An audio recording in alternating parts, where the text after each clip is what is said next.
শুভেচ্ছা সকলকে। আমরা কথা বলছিলাম মাইক্রোসফট এক্সেল শর্টকাট নিয়ে, তারই ধারাবাহিকতা আজকে হচ্ছে আমাদের কন্ট্রোল এল।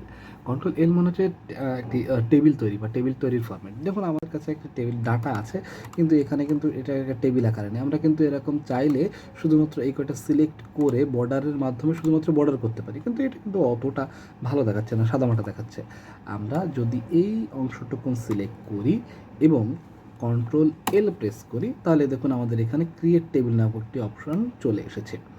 আমরা এখানে যদি ওকে দেই, আমাদের কিন্তু দেখুন এখন কিন্তু টেবিলটা অনেক সুন্দর দেখাচ্ছে, যে প্রথম রোটার একটা কালার, দ্বিতীয় রোটার অন্য আরেকটা কালার।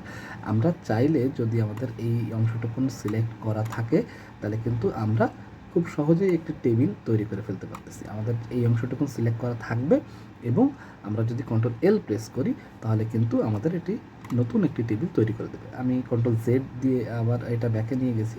আমরা এই অংশটুকুন সিলেক্ট করব এবং ctrl+L, দেখুন আমাদের সেই অপশনটা চলে এসেছে। ওকে দিলাম, আমাদের টেবিলের ফর্মেটটা কিন্তু চলে এসেছে। এবার আমাদের এখানে যেই টেবিল স্টাইলগুলো আছে, আমরা কিন্তু যে কোনোটা চাইলে এখান থেকে ব্যবহার করতে পারবো। আমরা এটা ব্যবহার করতে পারবো, আমরা এটা ব্যবহার করতে পারবো, যেটা আমাদের প্রয়োজন, আমাদের কাজের সাথে যেটা মিলবে সেটা কিন্তু করা যাবে।